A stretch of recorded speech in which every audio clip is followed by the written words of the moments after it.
Hello, good evening, and welcome to another edition of the CantinaMX Podcast. Apologize for starting a little late tonight, but we are live on YouTube, as we are every Thursday night here on the CantinaMX Podcast, or sometimes Wednesday, sometimes Monday, sometimes Taco Tuesday, but normally we're on Thursdays, and that's where you're finding us tonight.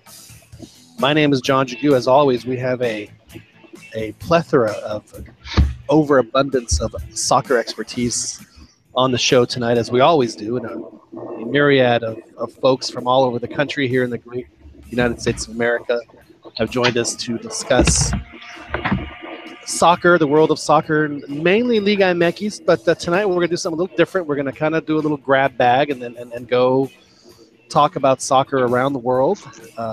So we will looking forward to doing that here with you guys tonight. Again, we're live on YouTube.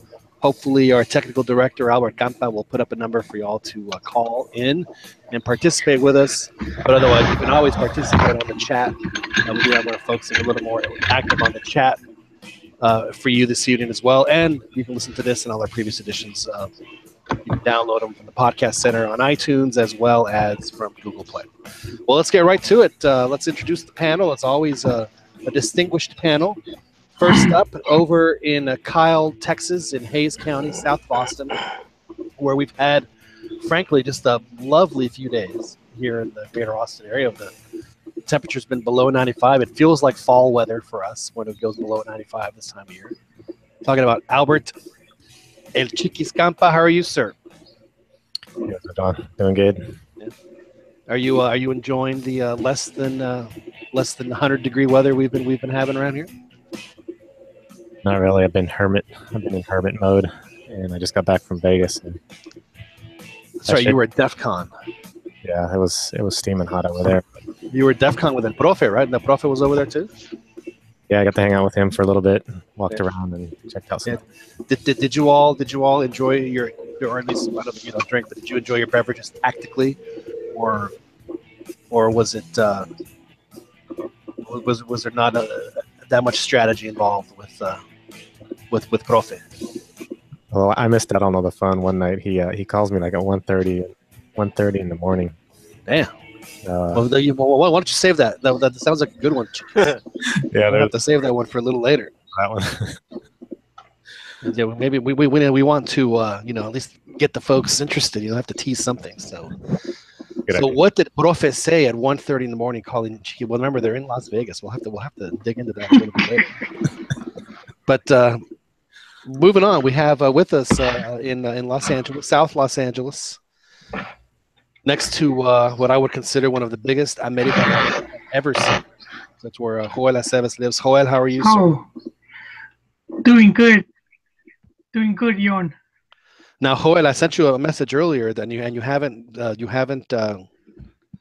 you did give me one, but was it on the Twitter sphere? No, on the I said since Chivas won the championship last, and I said instead we wanted you to sing Oh, but you wouldn't do it. So I said, I'll give you a drop, and then you gave me one. But then said I've been lazy and I haven't asked you for them, so I'll give you another one. I would butcher that, and they wouldn't let me in the country anymore. Can't do that. In which country? Where the song is from? Wouldn't be going to Mexico. I understand. All right. Well, it's good to have you on, Joel, as always. You say that you might have some news. Yeah. You teased us in our production meeting. We need. I was gonna ask for Sirena, but. Well, you said we have something better, right? Let's see. We have Well, it's more appropriate. Some whistling. All right. Go ahead. The rape whistle. No. It's been some stuff brewing over Osorio, and there was people were expecting him to get sacked after the Gold Cup debacle, but what the rumors that have picked up now is that on Monday there's going to be a meeting between the club, Liga MX club presidents and owners, and supposedly they're going to impose certain restrictions on Osorio in regards to too many cambios changing player positions. So So Monday that we'll so know. that's coming on Monday. No, So Monday we'll know if it is true. But it's been, and it's been slowly leaking because I had heard some of the Joel, the info, and then that's a personal later problem, Joel. I meant the information. Yeah, I had heard stuff being said. The first rumors came out after the Liga MX Golden Ball Awards, which, I don't think they promoted it enough because I didn't really hear. It was in LA and I didn't even know. Well, they promoted the heck out of it on Univision Deportes. Oh, okay, that's just me then. So, Yeah, in fact, yes, yeah. Go ahead. So they had caught Higuera, El Inge from Tigres. I forget his last name. And then the dude from Pachuca, Martinez. Martinez, right? Jesus Martinez. And so they had heard them talking backstage at the awards, and they were saying they needed a contingency plan. And but see, one of the stuff that, and then later on, they started interviewing them separately, and they were kind of saying the exact same thing. Man, they were just congratulating Almeida for winning Coach of the Year. There was no interviews involved. But here's the other thing. I don't know if you guys saw it on Fútbol Picante. They had Velayez. It was like a day or 2 days ago, and they brought up the Osorio question again, and so it was interesting to me to hear him say basically some of the same things already. So I mean, I think they've been like slowly laying this down for us, kind of conditioning us, preparing us. Right. So he was saying, and the word that gets thrown a lot is autocrítica. Hay que tener autocrítica, and they're saying how, there's no one really to tell Osorio like what he's doing wrong or what he needs to change. Because because Jimmy Bathrooms has moved on, so there's nobody there. Well, so a lot of the pressure is now falling on Cantu, who's he's the main guy that supposedly that gave the thumbs up to bring in Osorio. So right. So Monday there's a lot of rumors abound about that, Joel. We need to. So you're saying Monday we'll know where Osorio stands. So if he walks into the room and the floor is covered in carpet or tarps, like. Well, that's the other thing they're saying, that he might not even be in the meeting. It might just be Cantu, to be like, hey, this is how it's gonna go now, because the owners of the selección demanded, and so who knows? But Monday we'll know if there's any truth to these rumors. All right. Well, hopefully we'll get to the bottom of this next week.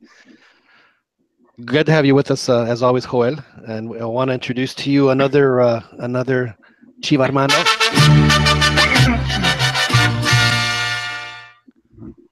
In Orlando, Florida. Of course, we're talking about Rigoberto Raton Ayala. Raton, how are you, sir? Good, and yourself? Now, Raton, tell us. You write for FMF State of Mind, correct? Correct. And you write for another website. What other website do you write for? No, that's the only website I write for. Oh, is that the only one? You have an exclusive contract with them, FMF State of Mind. But if anybody else would like to hire me, then I can make myself available. Anybody's listening. All right. Well, sure. Well, we all feel the same way. I cover Chivas for FMF State of Mind. Really? So, yeah. Well, I mean, you write what you know about, right? Yeah. Now, are you fair? Are you fair in your commentary? I think I'm pretty fair. Sometimes I get a little, excited about the matches, and I might embellish a little bit. I might call, Orbelín like the next Iniesta. Right, so hang on a second. Messi. Okay. Now, question. So Rodolfo, we'll get into this a little bit. So Pizarro scored a great goal over the weekend. Yes. How many flowery $10 words did you use to describe the move to score the goal? I haven't. I normally do the previews of the matches. Right. I don't do the recaps. Okay. So but have you written the preview for next week? I know. I'm in the middle of it. I'm writing it tomorrow, but it's definitely it was definitely brilliant, along with amazing. Yeah. And I don't know, it was just the way he just went in between both those guys was just a thing of beauty. Yeah, and you know that Osorio and Bumpy were going, man, why couldn't he do that for us against Jamaica? Come on, dude. But it was a great goal. I did not get to see it live because I was busy. I was busy working in Houston over the weekend, so I didn't get to see it live either. I didn't get to see it live either. I wasn't watching the game. What kind of Chiva man are you, man? I thought you'd be like because I know the Joel ain't watching, and now we got you not watching too. No, Joel, but I mean, you're I'm normally bad influence. You're a bad influence. I'm normally gonna watch, but I was out for a friend's going away party, and I completely. But I mean, I was on my phone the whole time, like checking scores, checking goals. Yeah. As soon as they score, I'm like, I need a link. Right. The thing about being a writer on Twitter. The thing about being a writer on Twitter is like once you get followers and you say, "Can I have a link?" and then like 3 people send you the link right away. Right. So thank you to all my followers. You guys are greatly appreciated. Yeah, and then were you like one of our fellow members of one of the chats we have, another Chiva hermano, who and I quote George Costanza when I say this after he ate some mango, where he says, "I think it's moving." Is that how you felt when you saw the Pizarro goal, like our fellow Chiva hermano? Yes, definitely. Yeah. Okay, all right. Well, I understand. It was a great goal. I understand. It's glad to have we're heading you in the aboard. right direction. Yeah. Thank you guys. Glad to have you aboard. Last but not least, at least the folks who are joining us live right now, we have an Escondido, California man who I think would have taken the same red card Chepo took Sunday after just a ridiculous call that did not go Santos' way, and then Chepo egging the crowd on as he should have, getting ejected from the game. Daniel Presado joins us from Escondido, California. Daniel, how are you? I'm doing excellent, John. Good evening, everybody. I, in true CantinaMX Podcast member fashion, missed it. Fantastic. Does anybody watch soccer on here? Great. That's why we're doing our grab bag show today, because I think that as evidenced by you know what, John? Yes. I was actually thinking about Rigo right now, and my one adjective might consider including in your article: boner inducing. Yeah, indeed. Now, do you think that after he scored the goal, was it? Black and white, it would just capture the moment so nicely.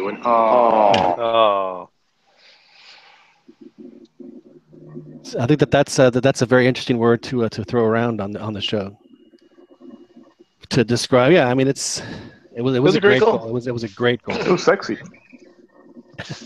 Yes, it was. It was indeed that. So, Joe, well, let's make that our first topic, as it was on the list. Let's delve into this goal a little deeper, a little harder. It was a goal that tied the game against Cruz Azul. No, it wasn't a full Cruz Azuleada, because it just happened like in the 60-something minutes. So not it was just a light on the Cruz Azuleando part for Cruz Azul, but both teams were down to 10 men, and Chivas. I think the most important thing for them right now, and I'm sure that the Chivas folks that are on this thing will agree, is to just stay above water right now. Just tread. You start getting your players back. You start getting the rhythm, and then you can work your way into the season. Come in 6th or 7th, and just start beating people's asses in the Liguilla. Seems like a good strategy. Yeah, I think so. As long as they don't get too far behind. I think, and I think that's been the whole. I think that's been the whole game plan. It's just like not lose, try and get a couple, victories here and there, and let the team get healthy. I mean, a red card isn't going to help because there really isn't a replacement for Aris Hernandez on the team. But yeah, but those things you can't help. I mean, that's you're not going in thinking that that's going to happen. Yeah, it was, but I think now Alanis comes back, Aito comes back. I think the team is doing all right so far. I wasn't expecting them to be 6 points undefeated at this point in the season, especially with everything that's been. What are you talking about, dude? They've had 2 draws, Holmes. Yeah. No, I know. That's 2 points. No, I wasn't expecting, you didn't expect them. I wasn't expecting them to have 6 points. So, and I'm okay. So I'm okay with. Yeah. I just put on the replay of the goal so I can And watch it. frankly, I mean, those are two tough outs in Liga MX to begin with. You know, with Toluca home or away is always going to be a tough game, and Cruz Azul home away is always going to be a tough game too. So to get those out of the way early. Yeah, didn't Cruz Azul go into Tijuana last week and the week before, and Cruz Azul, by the way, my pick, by the way, Cruz Azul to win the title this year. Just want y'all to remember that when it happens. When it happens. Now, Joel, like I have a question for you. And now, Joel, you were not on the Almeida train, and then they won the title, and then he has convinced you enough that you are growing your hair in the Almeida style. You are 100% and then I'm a diet Almeidista. No, I have drank the Martin Kool-Aid. So why is that? What has Almeida done? I mean, I know the winning it was, but I mean, obviously, you're winning to you. Obviously, it's important, but it's not the end all be all. So what is it that he has done that has convinced you that Chivas is on the right path with him? No, just this overall way of being. You know, ended up being genuine. At first, I thought it was more of an act, just the way he came in. Mm-hmm. Pretending not to know what was going on. I think he was fully aware. But I think he's had to deal with some of the stuff because he was going to get sacked like 6 months in or probably less. You know, they're going to sack him twice. I mean, but I think he stayed true to himself and you know, we've also seen how he's evolved as a coach. With like just a lot of his cambios in the second half and whatnot. Okay, so let's ask this question then for Matias. I don't think anything's going to happen, you know, for him either with Chivas or Mexico or anything, at least until after the World Cup. I think he stays at Chivas through that period, and Mexico doesn't make a change, at least for the 2018 World Cup, that would involve him. So they offer that to him. They offer him, okay, here's the Mexico national team, but then a club in Spain, like let's say Almeria or, you know, somebody like that, Real Betis, let's say, offers him a gig. I don't think he leaves for a team like that. So it would have to be like a Sevilla or a Valencia or a like a Valencia, Fiorentina, or right. Oh, I think he's gone. Inter. Yeah. So it would have to be an upper echelon European team. Yeah, I don't think he leaves for just like a mid-table team. Yeah. Okay. I do think he would. I do too. Because ultimately, bringing Sevilla, turning them into Europa League. Well, I would maybe consider Sevilla an upper echelon. I would consider them an upper echelon team. I'm talking like a Real Betis. No, that's what I'm saying. Real Betis, like to take a team like that into the Europa League, or even sneak them into the Champions League. That would, I think, resonate a lot more and elevate his career, like as far as opportunity is concerned, more so than winning a league with Chivas.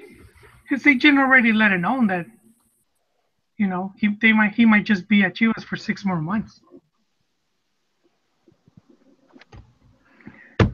He said in an interview with the Business Insider, the Mexican Business Insider.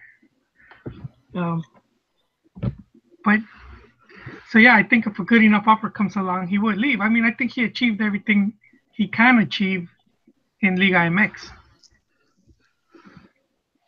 I think if he wins the double-double, one, he would have a hell of an endorsement opportunity.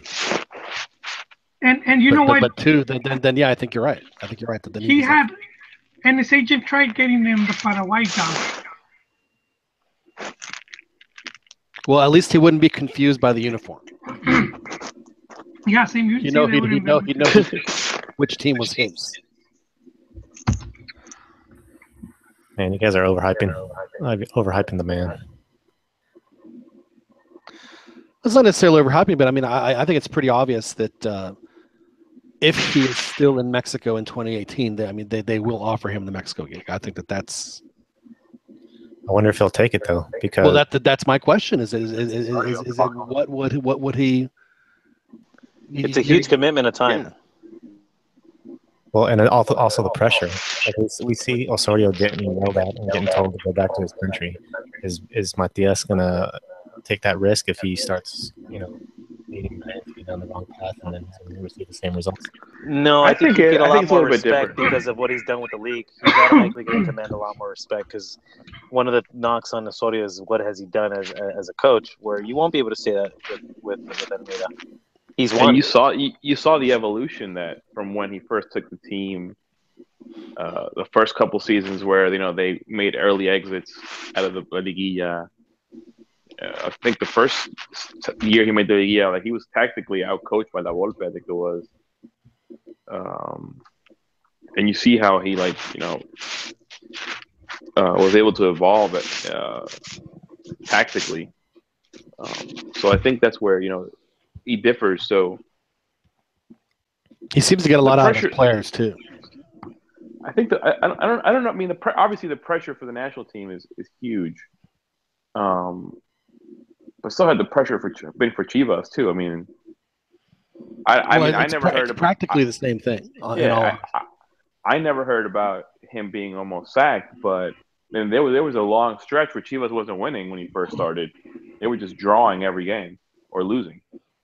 I mean, you saw the team playing well, but they just couldn't score and they couldn't win for a long period of time. It took them over half the season to, I think, win their first game, didn't it? Yeah. It took them a while. So, and I could see that happening with Mexico. I mean, they were able to, hold off in Chivas, and obviously the media in Mexico is relentless. But so y'all are saying that if he's still at Chivas at the end of next season, which is when the World Cup starts, if he's here for the whole 9 months, through May of 2018, and Mexico's going to do what they're going to do in the World Cup, they're going to look for a new coach. I'm pretty sure they're going to offer it to him first. If a like an Osasuna type team offers him, he's going to bolt and go to Europe. I don't think so. Not over the Mexican national team. Hey, Richard Flores brings a better point or another point. Before I was saying, Richard Flores is a very smart man. He would have to win Liga MX one more time for me to consider him for the national team. But Flores said he has to win Libertadores with Chivas, and then he'll be legit. And I sort of agree with that's a higher bar than Liga MX, of course. We're not playing Libertadores though, so kind of hard to win that one. I thought they were playing Libertadores. No, it was going to be negotiated. Hasn't been fully decided as of. He needs more cred, basically. That's the point. The point is he needs more. Well, let's see what he does. Because his predecessors have had so much. I mean, La Volpe, how many did he win? Right. And didn't Javier Aguirre? He lost the final, and they used him in 2002. But La Volpe's been in Mexico for a while. He's been with Argentina in the World Cup. He's sort of a bigger name. Almeida sort of came out of nowhere. Yeah, but at least Almeida's ideas are new and they're fresh, whereas La Volpe is old. Almeida also brought River Plate at a relegation. Yeah, he has the new car smell. I mean, flavor of the month. It's not so much a flavor of the month. I just think that I think he's the best equipped for it. You have to have a younger guy who's had success. I mean, that's why to be Piojo was always, and it was just a great choice at that time. It was just, he's for him it was his dream job. I mean, he was really motivated. But you know what, gentlemen, the selección, you guys are seeing it as a team and tactics and all that, but it's also a product that gets heavily marketed, and in that sense, he's he has the attitude, the personality, even the looks that just would generate more positive attention. Whoa. Yeah, whoa. I need looks to be on the. No, Are but you it saying? helps. Are you It saying does help you're because subscribed to his Instagram? Not yet, but Rafa Puente Jr. is also like, is making a case. Now, Joel, are you saying that our friend El Primitivo would have a hard time coaching the Yeah, Mexican national team? Primi has a hard time coaching. They send him to only coach teams in Mordor. He can't, he'll be better off wearing a lucha libre mask. But yeah, no, I know it's a bit controversial. We don't like talk about it, but that's been a big reason why someone like Nacho gets a lot of bad rep, like Nacho Ambriz, and he's doing pretty good right now. I think he's top of the league with Necaxa. The team of el equipo de sus amores. You know why I say this? Because about the time they were going to sack him, I was reading the comments from America fans, and it was pretty brutal. A lot were commenting the reality on his is that regardless of how the coach looked, they're gonna always attack that anyway. Period. It's just the reality. From a marketing standpoint, I could kind of see Jorge's point though. He does. When you start looking at different factors, you're able to check off a few more boxes with him than you would somebody else. Well, I mean that's great that he looks good in the suit and the whole bit, and I understand what Joel is saying. But to me, the reason I think that Almeida is a trick, I think that he's the kind of guy. I see him as like a young Vucetich type. A guy who can, who if he by some miracle was able to stay for a whole 4-year cycle, then I think that it would be I would be very interested to see the final product. And I don't know. I can't say that about a lot of coaches right now in Mexico. I just don't know what his ambition is. Like, how far is he trying to reach? Right.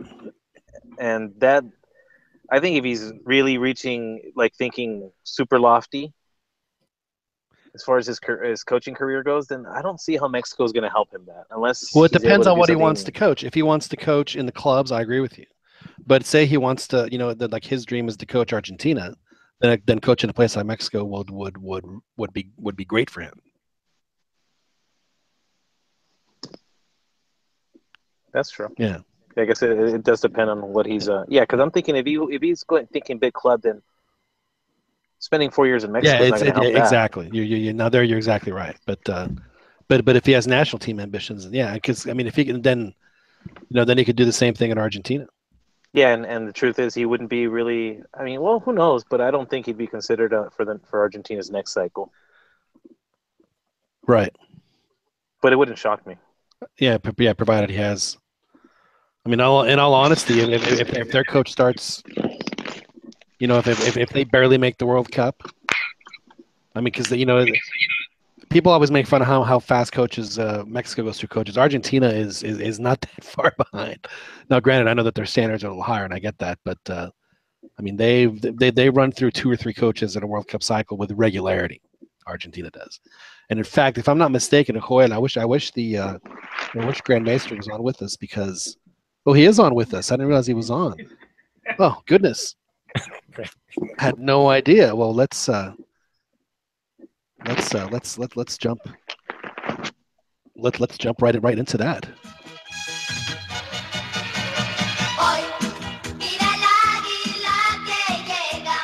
Well, he's still on mute, so maybe we'll have to wait for him to unmute himself before he. There he is. I think he's on a date. El señor que le pone la crema a los tacos. Pero todavía cobra por el aguacate. Of course, we're talking about Ronnie de Luna. Ronnie, how are you, sir? Good. So my question, Ronnie, and thanks for joining us, as you always do from Philadelphia. When Carlos Bilardo won the World Cup for Argentina, was he not being just pilloried for a mediocre run up and the whole bit, and they wanted him gone? And yes, he was. He was being crucified with his tactics and all as well. Right. And so I remember the sign at the end of the final. Some fans were carrying a sign that said "Perdón, Carlos, gracias." Yeah. So you remember, I mean, seriously, it was a huge sign that they were carrying on the field. Well, it also happened. I mean, it also happened that Menotti was more of a player's player. So I mean, obviously, a lot of people felt more the press and the fans felt a little bit more towards Menotti, Right. and Bilardo, was more straightforward, more professional, obviously more educated. Um, so Obviously. yes, I believe he's a doctor. I think he's a medical doctor, if I'm not mistaken. Really? Yeah, he's Is that all he's done? yeah, yeah. So, but he looked at the game. He looked at the game obviously a lot differently. In fact, he's really the one that started doing the 3-man back line, because his line of thinking was that, well, most teams are using 2 forwards. What do I need 4 when I can just use 3 and I still have a numerical advantage? Right. But yes, Argentina, he was getting crucified for that. Yeah. So now they have Sampaoli. So who knows how it's going to go. How it's gonna go for him now? Let's no, it's good that we have Ron on now, because now we can get into the plato fuerte. So let's go ahead and give our little wheel a spin here. And so it's landed on the big news. Pretty much all over the world was that the Neymar went from Barça over to Paris Saint-Germain for a hefty fee of $262 million, which is exactly $100 million times more than the transfer fee. If we transfer Joel over to the Mexican Soccer Show, we'll get $262. So You say yeah, well, you get 10%. You get 10%, Joel. So you remember that you get 10% of the deal. So it was. I think the number was $263 million. They put that outlandish, the number that no team is ever going to meet for a transfer. And Paris Saint-Germain says, "Hold my beer. Here you go. Here's the money." Boom, and he had to go. I honestly, I think it's a waste of money. I honestly, hey, good for Neymar, but first and foremost, the French league is not really a very attractive league. Dude, he's not there to play the French league. I know, but I know. I mean, the only way I can see this being a success if every Middle Eastern gets a Paris Saint-Germain, jersey, and then they make their money back. But other than that, I don't see it. Yeah, I mean, at what point? How many Champions Leagues do they need to win for this to be validated? Well, at this point, I mean, I think it just won. I mean, they just have to make the semifinals of the Champions. They've never been to the semifinals of a Champions League. Paris Saint-Germain has historically just been a meh. They haven't done anything. They're just they might as well be the Puebla of Liga. Seriously, they just really just haven't amounted to much historically. I know that lately they have, because they've been spending a crazy amount of money to buy the players they have, but as far as this is a huge move to put the city of Paris as a place where they've really never been before, which is the center of the soccer, one of the epicenters of the soccer universe. Wait, they have been in that John. sense, but just very recently, Joel, and not nearly to this degree. World Cup '98. Well, yeah, for 20 days. I'm talking about like for from January 1 to December 31. People, Paris Saint-Germain is now, they have elevated themselves into that group of like 3 or 4 teams that the entire world talks about. Yeah, at least for the next 2 years. If he can't win anything important, then people are just gonna forget. And he's only 25, so I mean, it's not like he still has. I don't think we've seen the best of him, and I don't think he had really had the opportunity to do what he did, at least in Brazil and in Barcelona. We haven't seen his final form yet. It seems like every Frenchman that wants to be I guess the team, like the franchise type players, they would rather be in London, Madrid, or Milan. I mean, most Frenchmen, they want to go outside of their leagues to succeed. So right. I just don't see it, and I just think the money is just ridiculous what they spent. I mean, a couple years back, what was it? The Olympique Marseille, they were giving Real Madrid, and they were giving some of the teams in the Champions League a run for their money, and obviously they weren't spending that type of money. Like if he's going for 222, what's Messi and what's Cristiano going for? Well, it was a 222. It was 263. Oh, 263. Yeah. But still, what is Well, Messi but that's the and- thing, though, is that was the the basically like the trigger number. I mean, I'm sure Messi's is like 300, and I'm sure Cristiano's is like up between 3 and 4. I'm sure. Like the only way we're letting this guy go is if y'all come in and do what Paris Saint-Germain did. They drop us stupid money. This is Tigres. Well, in a much smaller scale of it. This is Tigres after Tuca won the title for Pumas and dropping a dump truck full of money on his driveway and saying, "Come coach us." Okay. I think to a certain degree. I think that the real winner here is going to be Barcelona with that money. I think the real winner is going to be Brazil. Because now you have 5 starters from your national team all playing together, heading into the World Cup. Real winner's Neymar and his descendants. Well, that's true. Banking all that cash. Yeah, he's getting paid it was 600,000 a week. €1 a second. Which is exactly 599,500 more than I make a week. So, what if he gets injured? You're getting that. I'm sure he'll have an insurance policy. He could care less about Brazil, man. If he never plays for Brazil again, that'd be fine with him. But you're right, Ronnie. I don't think that's true at all, Beto. What did Beto say? He said he doesn't care if he doesn't care about his national team at all. Oh, I think so. I think he does. I think it's a big part. If it came down to playing with PSG and all this money or playing with Brazil, he'd take the money. But he's never going to have to make that choice. Club over country is what his thoughts are. That's pure speculation on your part. You can never prove that because he's never going to be asked to make that choice. It's an intelligent analysis using the psychology of this situation. He's a money grab going after his own. How is it a money grab? Why should he be loyal to Barcelona because Messi was? He takes a picture with Piqué saying and Piqué says "se queda." Then all of this stuff happens. Again, the number. Well, he posted that crazy number. If the team was going to meet the number, then they have no choice but to let him go. That's just the reality. And Piqué posted that. I mean, well, at least he claims and thinking that that's what he thought or that's what he was hoping, thinking that was gonna happen. But so what? I mean, the guy. It's not like he's going to the Galaxy, Beto. He's going to a team who's hungry to win, and there are a lot of positives. Like Rigo said, he's going to be playing with a lot of other guys that play for his national team, which I think that's actually a big. And not only that, but what place is that then right now in the? They've already qualified for the World Cup. They're 8-10 points clear of. Yeah, their new coach has turned the team around. They are. I mean, some people are thinking that they're back. I think the money. I mean, obviously the money was a huge point, but I think Dani Alves and his friendship with Dani Alves was pretty big in bringing him to PSG. Do you guys consider PSG a bigger club than Porto? Yes.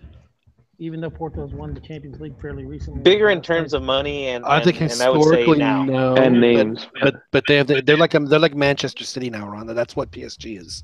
They're Manchester City. They're just it's still the French a club with middling history. Yeah, but I mean, honestly, tell me what Manchester City had done in the previous 50 years. I'm with you with it. I hate all these teams that have, the Chinese and Arab money and stuff like that. Thinking that they're great all of a sudden just because you pump them full of money. It doesn't really work that way. You still have to. Well, apparently it does because they did it to Manchester City and they all of a sudden they won a couple of Premier League titles. So yeah, it does work that way now. Yeah, but give it time. You have to give it time. I mean, what 1 or 2 titles still really isn't, Yeah, but they got money to throw. They have no reason to wait. I mean, if they're a team with a clear objective, I think even didn't Ibrahimovic say the same thing before he left the club? He's like, look, no matter what happens, this team's. I mean, they want to win. Just like Manchester, in very similar fashion as Manchester City, they're going to throw a lot of money and hope that brings them some titles. I don't see an issue with it. That WWE GIF describes the situation where it shows Neymar using The a wrestling one. using a chair. Yeah, using a chair on Suarez. And that's a But Ronnie brought up a really big point about who does this benefit? It benefits Barcelona, which I couldn't agree more. You're absolutely. I mean, aside from the monetarily, but I mean, usually Barcelona does moves like this to get rid of their stars before they, kind of feather away. And so now they don't necessarily have to. Now they can keep Messi instead of shipping him off to Chelsea or something for $180 million. Now they don't have to do that.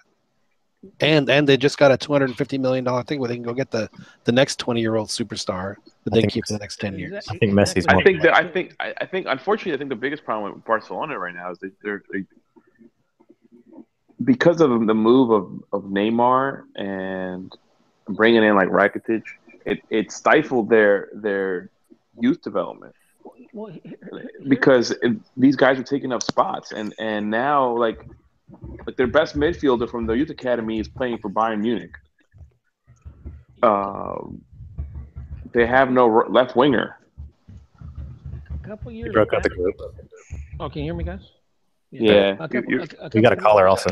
A couple of years back, they were saying that when Real Madrid was playing and Barcelona was winning all these trophies and they were the super team and stuff like that, a lot of people were saying that the problem with Real Madrid isn't Real Madrid; it's the fact that Barcelona is just a better team then and there. And I think that's the same with Barcelona. They're not a bad team; they're still a really great team, to the point where they should be winning Champions League. But unfortunately, they caught Real Madrid in a thing where they've been to 3 finals of the Champions League, 3 out of 4 years. Yeah. So it's not.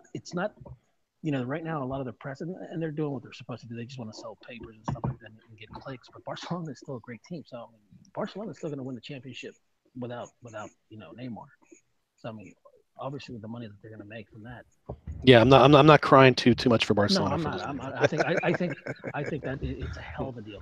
To me, the biggest problem that Barcelona has, and it's by no fault of their own, and I know Iniesta is the fact that they don't have Xavi and Iniesta in the middle, like they did for all those years where they just destroyed everybody. And then those are once in a century, and they had 2 of them. They had once in a century players, and they had 2 of them playing together. I mean, it's they just haven't been able to replace Xavi. Well, geez, I mean, no, it's tough. I know. No, I know, and that's where that goes back to what I was saying. How like Thiago Alcantara was supposed to be the guy that was going to step in to that role, and they ended up selling him because he just wasn't getting playing time. Because Xavi was there. Yeah, because Xavi was there. No, I know. I understand. And now, and if I'm them, I try to go back after him because you need that midfielder that's going to control the possession. Now, Chiquis, you said we had a caller. Yeah, we do. Caller, who's calling us? Who has joined us this evening? It is Eric Rodriguez from Dallas, Texas. Eric Rodriguez from Dallas, Texas. How are you, Eric? Good. How are y'all? Eric, what part of town you live in Dallas? Dallas, like right across from SMU. The poor side, though, on the rich side. Oh, over on the east side of 75, not the west side. Yeah. So you live like in Lower Greenville? Is that where you are? Yeah, right around there. Have you been to Fuel City Tacos? Oh yeah, no, not yet. I've heard of it, but I was wanting to go there. But it's all the way like near downtown. There's a lot of traffic, and it's the gas station at I-35 and it used to be industrial. I think they call it Riverside or Riverfront now, whatever. I hear that, but yeah. Yeah, I highly recommend it. So, and they're open 24/7. So if you want to la gana, they'll be open for you. So I do recommend.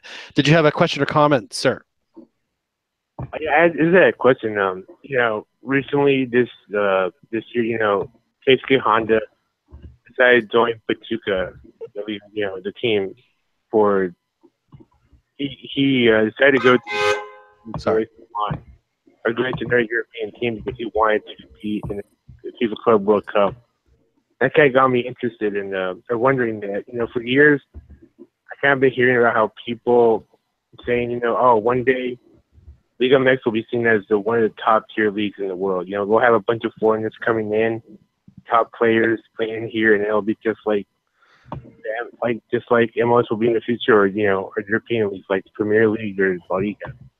But it seems that we've been saying that for a long time now, and it hasn't happened. I mean, like if I can, like in the past 3 years, we only had like 2 great players come in that are really foreigners, aren't from Latin America, which is Ignac from France and now Honda from Japan.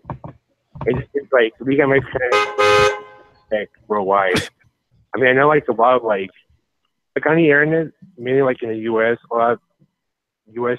like football shows will talk about how Liga MX is good, but when you go to Europe or anywhere else, you kind of look down on the league. Well, did you consider a great player someone that has to? Do they have to automatically come from Europe to be a great player? From a European side, or can they come up from South America? Because there is a ton of good South American players playing Liga MX. So I think that there's been more than like a few great players. You know, it is an interesting point, and I do think that I personally believe that Liga MX is. Where do we have great players from outside Latin America? And my main question is, do you ever think Liga MX will get that recognition as a good top league? Because if you ask me, I think it's getting it now. I think Liga MX is better than most European leagues.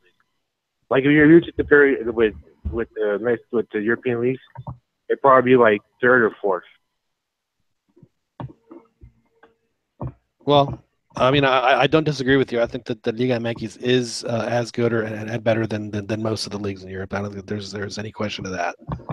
I think on a There's a lot of level, factors involved as far as them being able to attract the quality of star that you believe they should be getting. And I think that they are in the process of possibly starting to go that route, just because they not only have competition in Europe, they have competition in MLS that are starting to pluck younger players at a price that is comparable to what they would pay for.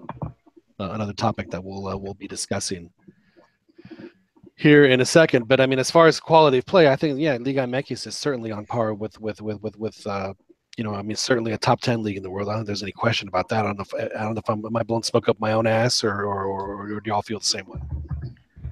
What's your top 5? Well, here's the thing though. Just like the Mexican doesn't have to leave Mexico because he can make a living, the Mexican soccer player can make a living in Mexico. The European is almost the same. So Yeah. Why would he come to play in Mexico when he could play in? Okay, if you use that same logic, it's not like they're going to Brazil, the Brazilian league, or the Argentinian league either. They would rather actually come to Mexico because of the higher salaries. You know, but I don't think it's a knock on Liga MX. I just think it's the fact that the European player doesn't need to go to the Americas to make a living. You know. So I've always thought that Liga MX Ron was good for that European player, kind of between 28 and 32, not necessarily cartucho quemado, but a guy who is not going to get that big contract anymore. But you know what? He might get it in MLS or Liga MX. And so I think that, in all honesty, at least for now, I think that those are like I got Gignac. You know, Gignac, you know, he's not 23. You know, he's got some tread on the tire. Yeah. And you know, for a player like that, you know, it's kind of like how Chicharito is at West Ham. If Chicharito doesn't get that West Ham offer, I'm pretty sure he's playing either in Chivas or with an MLS side. But they paid $16 million for him, so yeah, he's going to go. I think he had an offer from Spain and Italy, but he wanted West Ham. Yeah, but I guarantee that offer from Spain or Italy wasn't $16 million. No, you're right. No. and to talk about him moving back to. We were guys arguing last week or 2 weeks ago with the Focus Rojos episode. You know, I feel like they put too much emphasis on Mexican players going to Europe. I mean, you know, it's nothing bad.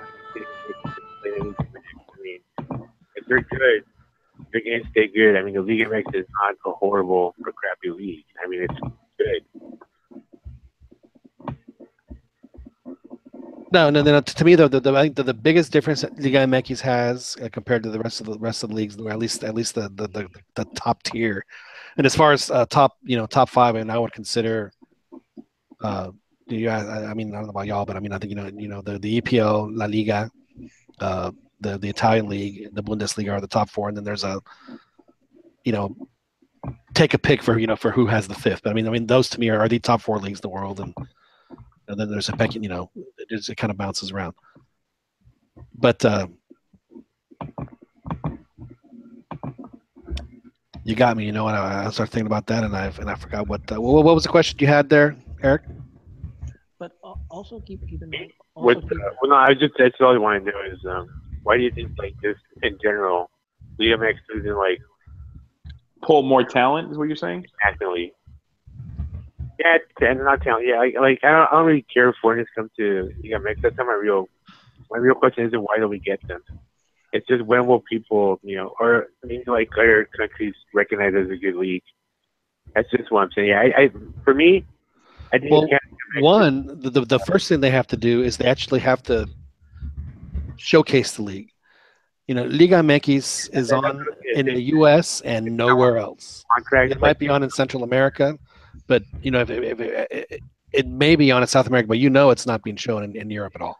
And that's oh yeah, that is the first step. If they want to get that recognition, if they really want to go after that market, then they actually have to start showing them what the league can do. I mean, even today, I mean, in the last World Cup, if you listen to the BBC's calls of Mexico games, I mean, to them, Mexico is like this outpost in the world of soccer that's so far, seriously, that's so far away that they're just like shocked that the players, and it's really bizarre that even today that still happens, and a lot of that is because of the fact that Liga MX does not market themselves beyond Mexico and the U.S. I think it's something that Liga MX chooses to do because of the infrastructure of the league. Yeah, how crazy is that? Because of the whole gentleman's agreement. Because of. But here's the thing. Hey, thanks for your call, Eric. Appreciate it, man. But here's the thing. MLS, got for example, Beckham. Liga MX doesn't really need Beckham because they're not trying to get legitimacy. They're already a legit league. Yeah, but the whole thing about the Beckham thing now, didn't Adidas pay for the vast majority of that money? What's that? Didn't Adidas pay for the big chunk of that? Well, I mean, yeah, MLS because MLS is the one that pays all the salaries anyhow. But, yeah.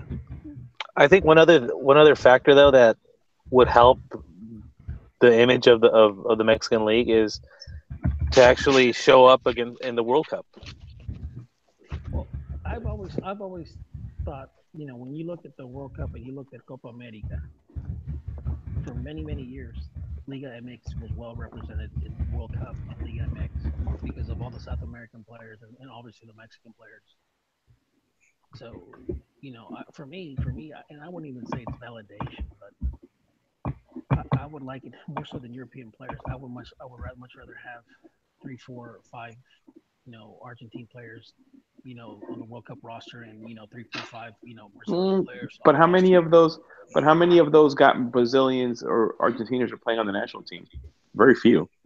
Yeah, but I'm just saying. For me, I would much rather go for that than well, I mean, no, I see what you're saying. I see what you're saying. Mexico ends up being like a launching point for those guys. Except, but a lot of those guys also have spend their entire careers in Mexico. Or that. Yeah. I mean, in fact, the vast majority of them do. I mean, I think what the caller was trying to get at was why isn't Mexico? Why aren't we an attraction to the rest of the world on a global scale? Like we do it for South America. But to watch, dude. To be honest. But that's one of the things. Like in the Club World Cup, like one of the reasons that I keep insisting that people think lesser of the whole region, including Mexico, is because at the Club World Cup, the one very few chances that you get a chance to play against other clubs from other regions, Mexico underperforms. They underperform. It's the one thing to lose lopsided. Having a lopsided loss to Barcelona, I mean, I think that's expected. To lose against the Asian champion, that only hurts. I know, but even Argentina and Brazil are considered lesser teams. But Dan, you also have to remember that sometimes the team that won the Champions League, the CONCACAF Champions League, sometimes by the time they go to Japan. Yeah, but that's excuse making though. Yeah, that's true, but that's still excuse making though. I mean, how many chances has Mexican teams had to show up they have every chance. They've had every chance. Exactly. Just about every. And then the idiots finally win the game again, the quarterfinal, and they always do it when they go up against the Real Madrid or Barcelona and just get killed. You know, they never do it when they can play a South American team where they have a chance. They have a much better chance of making the final. Here's a couple of things that could help the Mexican League. It's also The Mexican League needs. It's also a calendar issue, gentlemen. The Mexican League needs Libertadores. They need to go to that tournament and showcase themselves in South America, win it, and go from there. Another thing is they need a team in Cancun, because all these European locations sure is the place where everyone goes to, but these are divas looking for a vacation spot, so they need a place in Cancun. They need to showcase Mexico as an attractive country to live in. That's another part. Attract them with sin. Is that what you're saying, Beto? I mean, No, I agree with it. Beaches, water. I agree. with it. And another example is Gignac. I've been Posts his kid playing in his backyard, and it doesn't look as nice as it could be. That's another thing. But here's the thing, and Hoyle made this point many shows ago. I really don't care if they attract players. If you think about it, Liga MX has attracted it seems like almost every Argentine coach, from Basile to Bilardo to Pasarela. That's because of money, though. It's money. Yeah, exactly. But I would much rather attract coaching than players. And some coaches hit it off real well, and some it doesn't. But they Pasarela did well. Yeah. Bielsa did well. I don't think it would hurt on a global scale to bring, like, if Liga MX could bring in, big names. Not Gignac, because Gignac became. But that's a big name when they're he never got going to here. bring in big names. But what they can bring in is our serviceable guys that can, that have a chance, that have one last payment where they would never get near. I mean, that's why Jonathan came to the MLS. As much as anything else, because he knew he wasn't going to get a deal like that in Europe. And I think the pressure in Mexico. I think his father advised. Yeah. You can make it a sweeter. You can get a sweet paycheck and less pressure.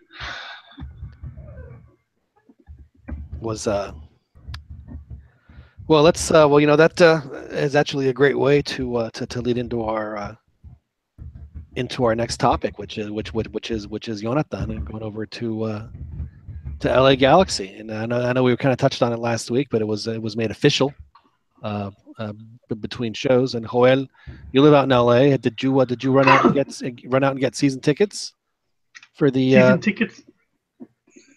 for What Galaxy? you just said. What? Did you run out and get season tickets for Galaxy? Here we go, Galaxy. Oh. Here we No, go. no. Here we go, Galaxy. Here we go. No, I'm waiting for next year, John. Oh, that's right, because Waiting you have the for- team right down the street. It's right down the block from me, and You most can likely walk it's gonna be Chicharo or Vela, maybe even Ochoa. He doesn't get tickets. He doesn't like sitting with the commoners. That's true. I can't share. Well, I need my own bathroom. I will say this: I did go to the game in LA this year, and just going to say that the atmosphere at LA is a little different than the atmospheres around here in Texas for Mexico games. Please elaborate. It just smells How's it a little. different? It smells very different. It smells very different. Are you saying that people near the Coliseum and the Exposition Park smell? I'm saying that they're doing something that emits a very strong aroma. Oh, that's well, then you guys are just missing out in Texas. that permeates throughout the entire stadium. Well, to be fair to me, the games that I've seen Mexico play in the U.S. have all been in indoor stadiums. So that's now imagine that. That's what a shock, right? Yeah, that's not gonna that kind of behavior is just not gonna fly at our as we clutch our pearls. What is that man doing? We're trying to watch a soccer game. So, well, the Coliseum crowd is a little bit different than, say, the Rose Bowl crowd. There is a difference. Really? Yes. How much of a difference? Are we talking like as far as the quantity of the aroma? Is it like 50% less, 25% less? I'm gonna venture a guess and say 50% less. Really at the Rose Bowl. interesting. I think you get a lot more. At least back in the day, I'm not sure if it's like it now, but you would get like regular games at the Coliseum, and people would just show up and buy the tickets at like right there. It's not like now where almost everybody buys their tickets ahead of time. It was just a lot more of a friendlier place to just walk up because a lot of the people, a lot more Mexican fans are going to be living around the Coliseum than they are going to be living around the Rose Bowl. Pasadena. Yeah. Yeah, the neighborhood is a little different. Not to say that there aren't Mexicans in Pasadena. There's plenty, but Right. not with the Not within walking distance of the stadium. but not to the no. Still, there's still plenty. But I'm just saying, not the concentration of Mexicans near Right. near the Coliseum. That can't be matched. You know it's going to be a rowdy crowd when in a Mexico game when you show up to the parking lot and there's a shitload of parking, and then you're wondering where the Mexican fans, and then when you go into the stadium, it's packed. So the only thing that you can deduce is that they all just packed in cars, like very few cars. You know, that's always a good sign. I mean, there were only 20 cars parked in the Coliseum, Ronnie. At the Coliseum parking lot. I went to a I just Chivas. parked right up front. That's what happened. I went to a Chivas America friendly at the Coliseum, and I mean, I was with some Chivistas, and we got pelted. We walked in the wrong section and got pelted with trash. We had to run away from the America section just because it was just like crazy. The entire section just started chucking stuff at us. Yeah, They're blowing up M80s. There was bottle rockets. I'm like, that's just you would never ever see that at the Rose Bowl. Did you not wear both shirts so that you knew that you were I covered didn't. either way? I went in as a complete neutral. I didn't wear any jerseys, but guilty by association. Yeah, America's never gonna attempt to rectify their fans and implement something like Tigres is doing. They're a lost hope. And good, and they shouldn't. Hey, speaking of what Tigres is doing, did you guys? I mean, maybe we can segue into this, but were you guys watching the MLS All-Star game? Hang on a second. Hang on. I'm going to agree with you. You gonna spin the wheel? I do have a new No, one for this. I had to. hang on, Ron. I got one for this thing. I had to watch paint dry. Is that so? Who made you poop in this dump, huh? All right. Go ahead. Well, the reason I say that is because during the MLS All-Star game, I heard the puto chant a few times. And I was just wondering if FIFA is going to fine MLS or U.S. soccer for this. Where is it located at? It was in Chicago. Chicago. Yeah, the Mexicans. Yeah, the Mexican. Well, what's his face was at the Rose Bowl during the Mexico match against He said Jamaica. actually there was an interview I saw on the Ruben Rodriguez. Actually, great get for him. Interview right before the match, and he asked him about it, and the word that what the Infantino had. I want to say, I think he said heartbreaking. It's heartbreaking. so I'm very disappointed, but these guys really know they really do bring in the money though. All right, so what Tigres is doing is that they've challenged the fans that for every time they chant Tigres, then a school's going to get renovated. Is that what's going to happen? They're gonna drive a dump truck of Cemex cement and just drop it at the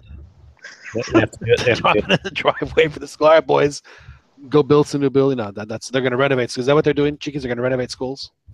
Yeah, I think they have to do it the whole game, though. I might be mistaken. So they got to do it the whole game.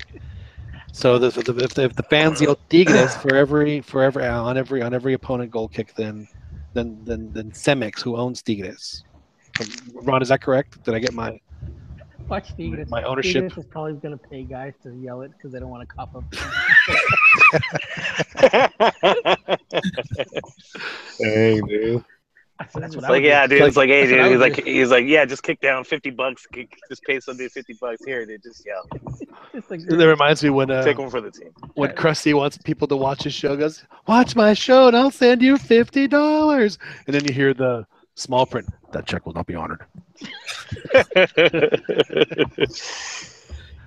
Yeah, I think it's a great, a smart move. Definitely from a PR perspective, it's smart. Clearly they have the money to do it, and they're trying to get themselves some good publicity. Some may not like it because they may find it as conforming to I guess, social pressure. But if you really want to get rid of it, you do have to incentivize the fans or your fan base some way, and this is a good positive way to do it. So at least some definitely good will come out of it. You know what's crazy about the whole puto chant is that during the Confed Cup where they gave Mexico, remember the FIFA gave Mexico the serious finger wag about it, don't you do it again, and then they didn't do it in the New Zealand, and they didn't do it again in the rest of the games, and holy crap, I didn't miss it. Oh yeah, it's nothing. Yeah, so why can't this thing just die a natural death, and okay, we had fun, haha, it's great, move on to the next groseria. Because it's going to happen eventually. So just go. When they kicked up the fans in Russia, I think fans obviously they have something to lose, like $500, the plane ticket, the passports and stuff like that. What are they really going to lose in Mexico? Not only that, but do they really want to be stranded in Russia? Yeah, because they're going to take their passports and everything. That's hey, right. do the Mexicans in California do the puto chant at baseball games? Whenever the pitcher pitches from the opposite team? No puto chants, but culero chants are common. Oh, okay. You'll hear not super common, but you'll hear a culero chant at a baseball. At a Doyer game? At a Doyer game, I've heard a culero chant. Seriously? That's awesome. Pinche Doyers. That's that pavilion section is no joke. That is hilarious. I thought Dodger fans were all just so polite and. Ali in general loves. By the way, I mean that was like a common theme at a high school rally. I am not a baseball guy, Dan. I'm not. But if Houston makes the World Series and plays the Dodgers, I mean, Ron, you grew up in Houston. How old are you in 1980, Ron? Were you? In 1980, I was 2 years old. Okay, so you weren't. All right. So what you're saying is that we should start up Baseball Chronicle? No, but perhaps, but back then, I mean, I was really into baseball, and then the freaking Dodgers were just the Astros, just nemesis. Yeah. It was a heated rivalry back then. I remember when the Astros made the playoffs was in '86. Uh-huh. I remember that. Actually, my very first game I ever went to was actually Dodgers Astros. Valenzuela was pitching and Nolan Ryan was pitching. Wow. That was like, 85, 86. I don't remember exactly. Man, that's awesome that you got to see that. You probably had no idea how great what you were seeing. My dad made it a point to tell me what was going on, with Valenzuela, because they were by the busloads coming from the valley, coming from San Antonio, trucks, because they wanted to watch Fernando Valenzuela pitch. Why he's not in the Hall of Fame, it just baffles me. I don't get it. Hey, Dan, do you ever listen to Fernando call a game? No, not really. Seriously, you should do it. You should do it one night. Well, I'm not sure I get it over here in San Diego. I do get 570. So you can get it online. Oh, that's true. Well, I don't know if you can though, because a lot of times they have like exclusive rights where they won't play the game on an app. But that's sometimes the case. I'm not sure. Well, John, hey, Oral Hershiser, he's in the Hall of Fame. I believe he is. I mean, if you have Oral, you should have, Yeah, but don't quote me on that.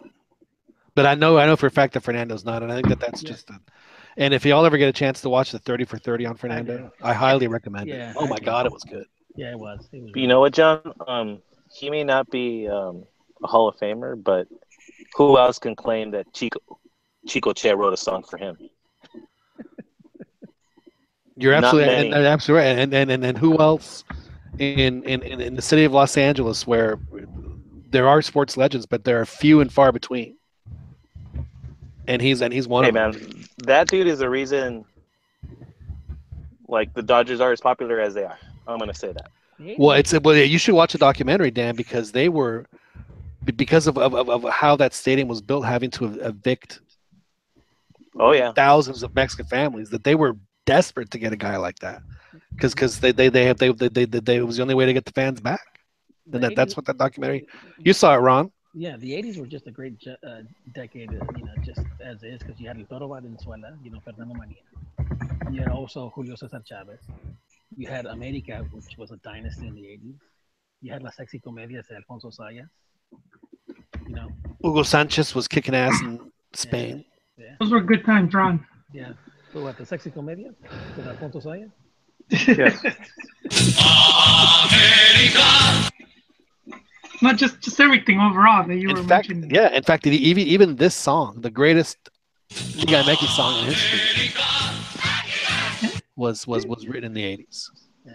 And there was even a Quinto Partido, There was cherry on top. There's a Quinto Partido. The only Quinto Partido. All right, so let's before we veer off about this whole. Well, let's go ahead and spin the wheel one more time and see where we are.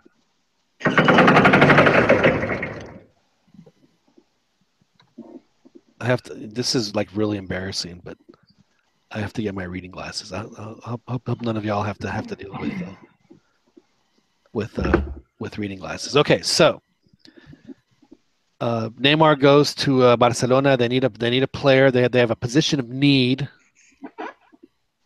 There happens to be a guy that we think has potential talent. Well, has talent. We've seen his talent. Maybe Barca makes the move for Tecatito. Yes or no? That's not where I thought you were going. Thought you were going to say Javier Eduardo Lopez La Chofis, but we can talk about Tecatito though. Well, it sounds to me, Raton, that you are a much bigger trophy chaser than I am. Oh, I am. Yeah. I'm telling you, I'm waiting for him to make that jump to Barcelona. Okay. Well, yeah, no, definitely not La Trophies. No, but I mean, seriously, about Tecatito seems like, if not now, then when? I mean, this. I'm not saying necessarily for Barcelona, but I mean, is he ever going to leave? Is he going to leave Porto? I think that would be. Yeah, go ahead. I think for Barca, it would be a good move. They can buy him really cheap, and I think he has the talent to play there, and it'll help him develop his talents even more. I mean, I don't know if he's on their radar at all, but that maybe that's awesome why he didn't play the Confed Cup. I guarantee he's on their radar. There are very, very few players with his skill set. And they need a position to fill, quite frankly, because they didn't have depth before they lost him. So now they absolutely need I think they could have gotten him with Neymar and where he would still potentially see lots of minutes. Because just when you have someone that with that 1v1 skill, it's a game changer. He's shown it with Mexico where he could just win a game for you, and then you think about who he'd be surrounded with. I know that when the whole rumors were going on, Barca was one of the teams that was being rumored. It was like Barca, AC Milan, and I think Dortmund. You're talking about La Chofis or no. I'm talking about Tecatito. Okay. I mean, I really only see La Chofis going to Barcelona as Messi's replacement. It's the natural progression. It's true. That's his side. That's why I felt so bad for Picolin when I heard the announcement, because I'm sure he was the second call for PSG. I'm positive. I'm sure of it. He's going to be the Benita Arellano. I thought Picolin was going to go to Barcelona. That's like the rumors of Massa to Real Madrid of a few years back. That's or like Layun as well. That's like the Layun comparison between Messi and Benita Arellano. Picolin scored that really good goal off a corner kick, like against an MLS team in Champions League. It was against the Dynamo. Yeah, remember that? Like little. Yeah, exactly. Wasn't it like a back heel? Yeah. But he caught it in the air. Hilarious. Yeah. He was about to scrap it. He was about to get in a couple fights that night. I never understood why he wasn't at least given one cap on the national team. He was. I remember that He goal. was solid, man. He was a solid defender. He had that Landin reaction of "I can't believe it went in." Exactly. That's exactly right. I'm not gonna lie. It is weird. It is weird watching Pumas right now, and we are Picolinles for the first time since like 2004, and Veronles for the same period. I mean, this is like a. And the irony, John, is that the Uruguayo they try to get. He shunned. Yes. He, What do you, John? What do you think of how Pumas let go of Veron? Well, I don't think that he was going to go play for another. I mean, yeah, I mean, well, the worst part about it is they put him on the transfer list and no one picks him up. I mean, but I would love for him to still be, you know, if he wants any kind of, you know, to advance his career, you know, on the coaching ranks, I would love for him to do it there. I mean, he played at Pumas for, 13, 14 years. I mean, Martin wrote an article about that, you know, and he called him the greatest Pumas foreigner ever. And he's like, well, you know, a lot of people say Caviño, but Caviño played for Pumas for 3 years. This guy played for 13 years. I mean, he was, you know, I mean, you know, he has to be considered one of the top 5 Pumas of all time. Yeah, and then Trophy's ended his career. Who? Trophies. Yeah, his career was over years before Trophies. Serious question though, how high do you think his ceiling is? Do you think he's got a higher ceiling than Liga MX? Trophies? Yeah, I think so. Will he develop into that? I don't know. But I think he has a really high ceiling. Would you feel better about and then this is I'm not gonna lie, I'm gonna steal this from Joel, but how old is Trophies, Joel? He's like 22, 23. But doesn't he have like 2 kids already? Doesn't he have like 24 2 kids already? No, he's not 24. Let's go as Google. Doesn't he have like 2-3 kids already? Yeah, he has a daughter. Follow his Instagram. Yes, some bastard ones. He's got Trophies. He's 22. He's 22. He's but 22. in life, he's like 32. He's gonna make decisions based on his family at that age, where he's probably not gonna risk as much. Well, you know, I thought the same thing about Chucky, and he went to Holland with the wife and 3 kids, and he's 21. Well, next month he's 23. So next month he's gonna be 23. How many kids does he have? Lozano, he has 3 kids. Jesus. Chucky, This latest generation of players seems to benefit from A bunch of pitos sueltos, dude. I don't know. These guys seem to benefit more though from the more tranquil lifestyle. I think they seem to be better professionals as they become more domesticated. That's what I'm talking But about.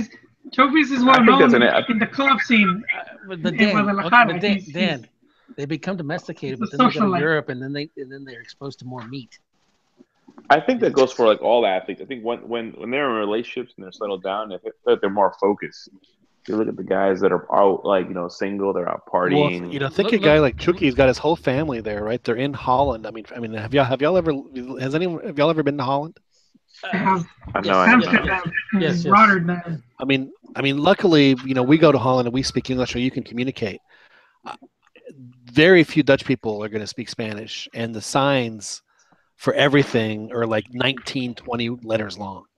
I mean, it is intimidating and complicating, and you can speak English and you can communicate. So imagine how these young families feel heading over there. So I can see how this is a way for him to really bunker down and do what's, you know, like his only release essentially is going to be, you know, what he gets on the field and stuff. So Unless they have teammates, John. Sometimes I'll have teammates that are like. well, they're going to have to. I mean, he's not going to play chess. I mean, I understand that, but it's not.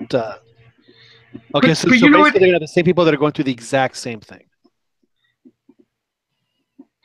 Yeah, but you know, like, just going back to that, there was an interview with Salcido, and he was talking about when he had just landed, because he had gone to play at PSV, and he said that someone's laughing back there. He said Salcido, we started laughing. Cochinos. He's Me estoy avergonzado. the club representative wasn't at the airport waiting for him, and he said he got scared that he was just his reaction was just to head back. He just wanted to take the next flight back to Mexico. So he had to go to the club on his own. No, it's like you're saying with the language. I guess he couldn't figure out who to call or what to do. You know? I think that's it's funny. It's probably the case for just about most immigrants. My dad was actually sharing his story with us over the weekend about how he just desperately wanted to go back to Mexico when he first came down here. It was just how much he hated it. Yeah, with this guy's like just miscommunication. The other guy was just running late. But I mean, I wouldn't have gotten scared. You could just go into town, you know? Go check out some sites, go do some sightseeing, check your email or your WhatsApp or whatever. It's the strong mentality that you got to have when you do this stuff. I mean, he did stay, but I mean, well, he figured it out. I mean, it wasn't. I'm sure. Like the immediate shock. Well, oh my God, did I make this right decision? Yeah. Yeah, it's like Landon Donovan, who was in Europe and he was missing his twin sister, so he goes back to MLS. For Jonathan Dos Santos, which is originally brother, or he wants to go down. Yeah, it was kind of a mixed thing on Jonathan. And I totally understand why he wants to do it. You know, no matter. Think somebody feeding their dog, or is that a John? No, it's clip. No, my clips are much higher quality than that. I thought it was coming from you, Rigo. No, it's my girlfriend's dog. Oh, he wants to leave the room. Sounds like he's humping something. No, he got tired of listening to the show. You still want to show me your cucumber? So, dude, it's a show dog. What kind of dog is it? What is it? A pedigree or is it? Well, it's like a is Rottweiler. Is it a Molero? It's a Molero, Rottweiler Molero dog. Very cholo dog. All right, gentlemen, let's go ahead and spin the wheel again. See where we land. Game of Thrones talk. I think that's like. Oh, it just missed Game of Thrones. Actually, it landed on Chicharito. Chicharito had his first couple of practices with the Hammers, and he noticed that he, Chiquis, I'm sure you noticed that he still wears the real like volleyball shorts practically when he practices. I guess he wants to get his legs nice and tan, or doesn't want to have tan lines. But he's those higher latitudes. It's tough, man. You have to just soak in as much as you can. That is better very true. Better mobility with those kinds of shorts. You don't think he's trying to send the message that he's got just these massive huevotes that he just needs to air out? Did you guys see the latest CR7 Instagram? Those shorts are short. Anyway, yeah, I saw that golazo he did in practice. It was pretty nice. Yeah, that was pretty cool. You ever seen a grown man naked? I will say this though, and I don't want to. Well, no, I won't say it. But no, go ahead, please. On. It was nice, but it was in practice, and there's no big deal. I hear a lot of talk about the haters and how Chicharito is shutting up the haters, but yeah, I don't want to hear about his goals. Los haters. It was in practice. Do it in the game, and we'll see. Yeah, you can't be shutting down haters in practice. That's ridiculous. Besides, if you still have haters at this point in your career, then you're always gonna. He'll be fine. He'll score 50, probably between 15 and 20 goals in the Premier League, and he'll be in great shape for the World Cup, and he'll play, the first of the 3 group games, and then maybe the second half of the third one, because they need to save him up for games that they're not going to play. So, I'm sure Chicharito will have an excellent. 15-20, huh? Well, I guess that's. I guess I kind of find it somewhat conservative. But if you're only talking about league, well, he's only playing league and FA Cup. They're not. I mean, he doesn't have Champions League. That's true. But but still, and you better hope he doesn't play the League Cup. But just within the league, I do think 15 is. I would think that's rather on the low. I would expect at least 20, to be honest, for it to be considered a decent season for him. I know it's not but I mean, correct me if I'm wrong. He is going to be the target man. So, He and Andy Carroll. Definitely think he's going to be able to get a few more than that. Yeah, well, let's see how it. Yeah, I mean, as long as he has. If he gets the playing time and he stays away from injuries, I'm certain that he'll get over 20. Those are big ifs, though. Well, yeah, those are definitely big ifs. But I gotta. There's something kind of cool about West Ham, though, right? Like it just seems like even like the cool Brit celebrities seem to follow them too. I don't know. Maybe it's like maybe it's the accent from that part of London that I kind of think they have one of the coolest soccer songs. Yeah, there's a lot of cool elements to their whole thing. I mean, and they even the Bubble song, which is really an American. It's an old song from the U.S. from like the 1920s. Oh man, that Juventus best song ever. That Juventus song is the awesomest. Which one? I never heard it. The one they play at the end of the games. That Juventus song was like legendary, man. We talked about when he signed about their history. I mean, they have a pretty solid history, and I think Ron, a lot of the key players of the 1966 team actually played for West Ham United. So at one point they were a dominant team. Yeah. They've bounced back and forth from promotion relegation, but they've been up for a while now. So yeah, that's actually one of the first British teams that I remember. I remember watching when the movie. And I think I told you this. Victory. Victory. Escape to Victory with Stallone, Pele, Bobby Moore. I do these goal. Yeah, and the character that played Max von Sydow, he's like John Colby, West Ham United. Right. I remember my dad telling me that who that was, Bobby Moore, and that he was with West Ham. They should have a plaque at the Jalisco dedicated to Bobby Moore for the outstanding tackles that he had against pretty much the entire Brazilian team and their epic group stage match they had in that stadium. Yeah, or that what was it? Gordon. The Gordon Banks save. It was the same game. Yeah. And if you think about it, there's that famous picture of Pele and Bobby Moore at the end, right? Stuff like that, and you see Pele, touching what was it, Bobby Moore's face. I thought you were going to say. I thought you were going to say like touching tips.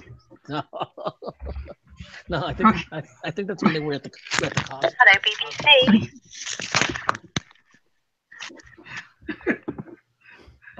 But yeah, they're one of the historic clubs, man.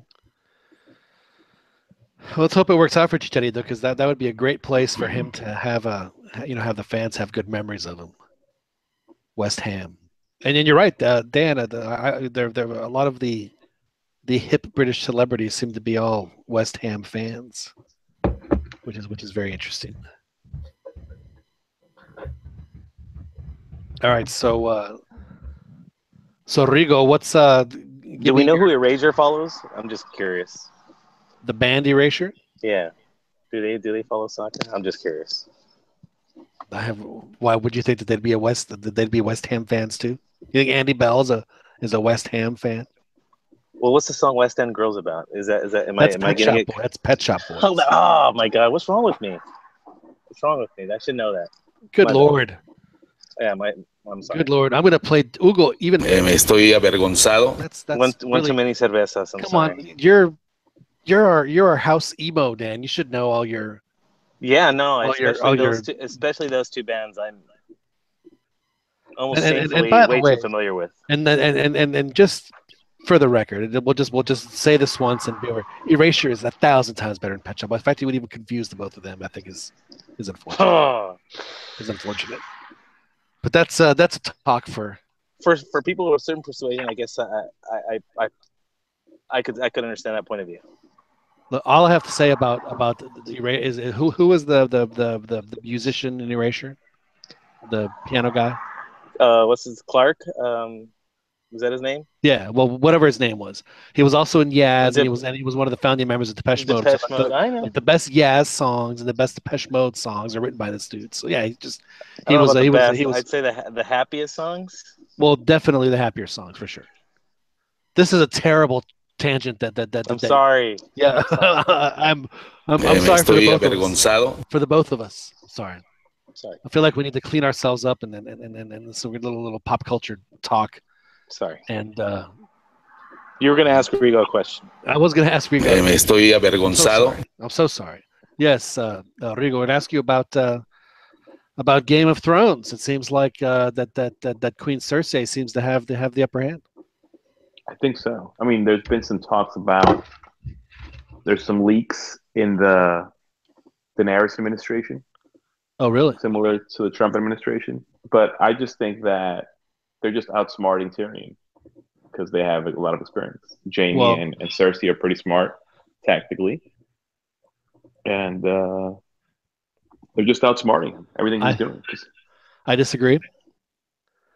I think that this whole plot was to get the Tyrell gold, and I think that ultimately that's what's going to end up happening is that they're going to come in and swoop and take the gold when they're trying to pay back the Iron Bank.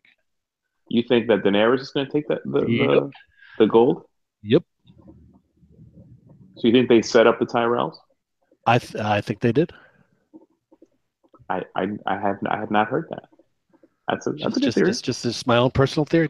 I mean, I think they're going to get. I mean, I'm pretty sure they're going to get the gold just based on the upcoming battle where the Dothrakis are charging against the Lannisters with the dragons. But I never thought about it like that. Well, just throwing it out there. Did y'all ever watch Oz, the prison drama on HBO? It was with the weird prison and it had like glass walls. Did you watch that one, Joel? Just bits and pieces, never really. My boy was on that show, right? Which one? My boy for the Lakers. Oh, Rick Fox. Rick Fox. Yeah, he was on Oz. That's right. The reason I bring up Oz is that Game of Thrones is the first time that I've had because Game of Thrones, as great a show as it is, I mean, let's face it, is a big time melodrama. It's a soap basically. And Oz was the exact same way. And I remember when I first started dating my wife, my friends and I would sit and talk Oz like a bunch of lavanderas talking about their pinche novelas. We do it for hours. It seemed like, and that's why my wife said, "You guys are a bunch of lavanderas." And Game of Thrones is like the only show that I've had since then that I have those kinds of conversations with folks. Oh yeah, I can sit here and talk about Game of Thrones all day. Yeah, so let's not do that. This really is because we could go on for the next hour and a half talking. Very NSR today. Yeah. Well, it was a slow week. It was a slow week. I'm just a little bit disappointed that I get shunned for the Pet Shop Boy reference and the Razor diversion. I equaled to follow it up with Neurotalk. Well, I mean, that's fine, Once again, Is that so? Well, who made you pope of this dump, huh? So. But you know what? The Nerdo stuff is a lot more popular than my 80s new wave music. Your 80s new wave music, dance music, house music, as it was known back then. Indeed. So let's switch gears. Let's go back to the soccer world now. Ronnie, last night you had some pretty strong statements in regard to your cremas. You said that I like the way this team's moving around. I like the dynamic. I like the dynamics. I do. I just think that it's start to engrave the name of the trophy. They need to get better, and hopefully with more games that they play, I think they'll hopefully they get more cohesion. But I do like some of the things that I'm seeing with the team. Yeah. Now, do you feel more encouraged about this particular batch than you have even with La Volpe? I mean, are you seeing that pieces are being built upon, or is this a completely different style? I think it's a completely different style and a completely different team. You know, I'm starting to see. I think Piojo's wise. You know, he's not the level piece that they claim that that he is in the sense that he plays a more balanced style, and obviously he'll counter, he'll play possession when the time needs it, when the game calls for it, I should say. But I just liked how they were using the flanks. It's interesting that you guys were talking earlier about image. How much of the effect that Piojo's kind of changed his image, you think is helping him right now? And I mean, he's got the whole new haircut, the whole bit. Is that and then they're winning on top of it and playing well. Yeah, I think obviously losing the national team, it still hurts him, and he's even said that that he's learned from it. In fact, there was a telecast where he was speaking about that, and obviously he's matured and stuff like that. But I think he is trying to clean his image and stuff like that, and obviously because I know he wants the national team. He said it himself. He wants that national team again, and hopefully he gets it. Hopefully he gets it. I think he made a mistake. There's no point of crucifying him. I'm just glad that it's one thing to get lose the job because of results. It's another thing, something that was not football related. Extra cancha. Yep. Yeah. Well, that's that. I'm sure for all the America fans that are listening and watching us right now, would probably agree with you. And then they play my Pumas this week, which frankly I'm not looking forward to because I just don't think it's going to end up favorably for Pumas. I think things are going to get a little better once Lainez gets back because he was showing some really good things last season. And then what's his name? The one that was playing. Alvarez? Yeah, Alvarez. Now let me ask you this, Ron. Do you think? I mean, Lainez has already played professionally, and had been for pretty much an entire season. Is this good for him to go all the way to India to play this tournament? No. I mean, it seems like, what's the point? I mean, you've already proven yourself. You don't have to desarrollarte. I mean, is it just... maybe increase his value because in the event that they, if they ever sell him, maybe that's, I don't see why. I think he'll learn more playing in the league than the under 17 World Cup. Yeah, I personally thought he should have gone to the Gold Cup, but that's just me. And then don't feel bad, Raton. I would have taken trophies too. I had them both on my list. I mean, I like them both. I think Lainez is really good. Alvarez is young, Lainez is young, and then the Paraguayan kid, what's his name? Dominguez. Mm-hmm. I mean, that guy, he is extremely talented. Did you see that tunnel that duel that he did on the player from Atlas? Made him look like an idiot. But to be fair to the guy from Atlas, it doesn't take much to make an Atlas player look like an idiot. No, but I'm just saying the kid's got some skills, man. I was like, wow. I know that Lainez, due to injuries, ended up starting a lot. But do you think with a full healthy team, he really just should be a super sub, or should he just be thrust into the starting lineup? Normally I would say a sub, but the fact that if you're good enough, I think the fact that he was able to play well last season in the games, I think he delivered. I think he delivered. I think he scored 2 goals. I think in preseason with America. One of them was a really nice goal. Yeah, he sees things that you're kind of shocked that a player of his age sees. There's no question. Obviously the kid's got a lot to learn, but from what I've seen so far and the way he has handled himself on the field, and even with the pressure, I think he did fairly well. Like for example, the do or die game, the last game of the season with La Volpe when they obviously didn't make the playoffs. I mean, for me, he was only one of the bright spots of that team. Now, Ron. Yeah. Would you prefer Lainez to go spend 3 weeks at the World Cup, or go and spend 3 weeks at Camp Cuauhtémoc?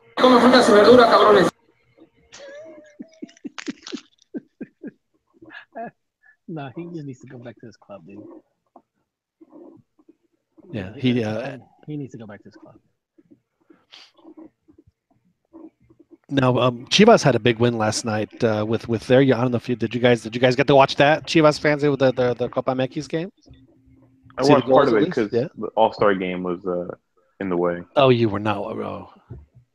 No, not that I was watching the You All-Star were game. not. You were not turning off the All Star game to watch your. No, I just couldn't find the game, so like it took me a while to like download the app and finally be able to watch the game. But I was watching the game.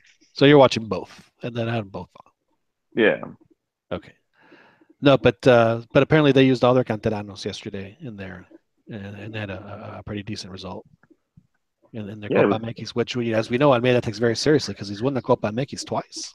Yeah, I mean, towards the end of the second half, he had a lot of the first team guys in there. I mean, and one of those earned him a chance at Libertadores, and of course it's the season that they say no, we're not going to play Libertadores this year.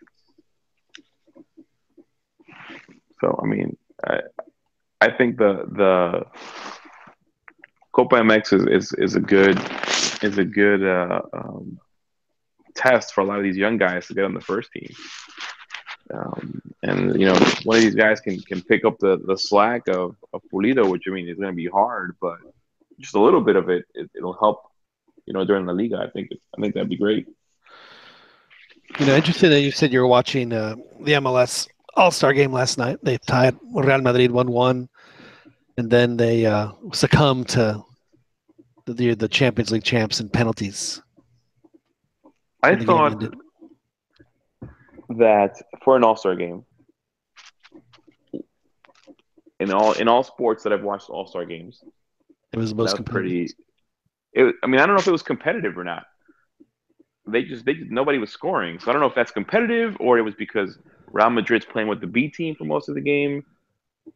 MLS players don't play together, so there's no cohesion. For the majority of the game, it just seemed like Real Madrid had the ball, and MLS was in their half just trying to counterattack. And then, you know, Real Madrid finally. It was an exhibition. It was a real game. It felt almost like a real game, kind of. Like tactically, the All-Star team for the MLS was trying to counterattack. They didn't have and sit back. Right. It didn't feel like, you know, exhibition where guys are just trying to score. And the reason I bring it up is that there's been some news in regard to MLS on some off the field stuff with a couple of clubs trying to go through the sports arbitration court in regard to suing MLS or U.S. soccer into having promotion and relegation. Last week there was a report about how a marketing firm wanted to pay MLS a huge pile of money, but one of the conditions of that promotion and relegation. And we've talked about this in the past that the reality is that MLS is, with the way that their league is set up, is just not set up for promotion and relegation. For the biggest reason being that you know, especially new owners come in, they pay a huge franchise fee, and then they have one bad year, 2 years in, and they get sent to the second division. It's just not going to happen. But the reason that go ahead, Joel. Well, on top of that, for the most part, they're losing money. Yes. You know, so I mean, it's going to take them a while to break even. Yeah, and it's interesting to see fans don't really care. Right. But it's a lot of money that they're losing, and it's have the sport here, and it feels like it's not valued. But I want to tie this in though to what's happening this year in the Ascenso, because out of the however many teams that hang on a second. For some reason Siri came on. I'm not sure why that happened. I didn't. Anyway, for as many teams that are playing in the league, only 6 of them are eligible. 6 are eligible to make the jump to first division. So at this point, why not just expand the league to the Liga MX to 22 teams? They already did that. And just not have promotion relegation. They did that. The league at one point I think had 22 teams, and then 20. But they've also, one of the reasons why it's 6 is because they've also because they just want to make sure that they don't have any more Colibris and stuff like that type of teams. Well, they've set minimum stadium requirements and some other Exactly. stuff as far as seating capacity. And yeah, that's true. I mean, keep in mind that even in Spain, even in the lower leagues, there was a point where even in Spain, the lower leagues, not all the teams could get could win promotion. And obviously teams that pertained to, like, for example, Real Madrid and Real Castilla and stuff like that. So for even that has happened in Europe, and it's funny because the people that have always criticized the lower leagues in Mexico always spoke to Europe like everything is golden over there, and they've also had their problems with teams not being viable. I don't know. I just think that you've expanded. So would you rather have than a league that kind of is a mishmash of both and has a handful of teams that are never going to make it to the unless they commit to some serious infrastructure change, they have to or teams that do have the ability? They have to commit to serious infrastructure change. They have to commit to youth academies. They have to, and obviously one of the things that helps them is Copa MX. I mean, although technically I don't really like the setup. I wish it was just single straight elimination. The fact that it's a group stage actually benefits the Ascenso because they get to play against multiple teams from Liga MX. Yeah, and also host bigger clubs. Exactly. So I mean, don't get me wrong. I don't like it. Hopefully, in 10 years down the line, it's single elimination. But I understand why they're doing it, and right. I think that it's helping the teams and because I mean there's so many cities like Tampico and that should have a first division team. I mean, there's a lot of markets that. But that's the thing, though, Ron. I mean, I think that. I mean, it seems like that's the direction that Liga MX is going in. That they're not going to have a second division, or if they have a second division, there's not going to be promotion relegation. Which is pretty sad because I think Mexico does have the capacity of having a good second division. There's still some teams that are pretty good. Well, at least kind of historic, like Irapuato and. Yeah, I mean Tampico, as Ron pointed out. Back in the late '80s, early '90s, Liga MX tried to get the San Francisco Blackhawks, and I can't remember what other team, but it was in the U.S. and obviously FIFA didn't allow it. But with MLS now in the picture, obviously there's going to be it's going to be a tournament, but not like what's the name, not the Interliga, it was the Superliga. No, it has to be a one-off. In order for it to succeed, it has to be a one-off. That's the only way it's going to work with MLS. Honestly, our future is going to be with MLS, and when I say that, I think it's going to be a combination of teams maybe playing, crossing the leagues. You're going to see, officiating. You're probably going to get that too as well. You're going to see Mexican, like officials like Chiquitaclas in MLS and vice versa. So I mean, obviously, I just think that rather than trying to go the Europe route, I think we are going to go more of the U.S. sports route and more collaboration with MLS. I mean, soccer. People that say that soccer, is still not big in the U.S. Bullshit. But how many? I know that they're not making money, but they're also not really losing money. And keep in mind, how many teams now? What? Well, I mean, it would just be nice to have, say, Chicago Fire play, Toluca for a really big cup game. I mean, I think that would just be really interesting.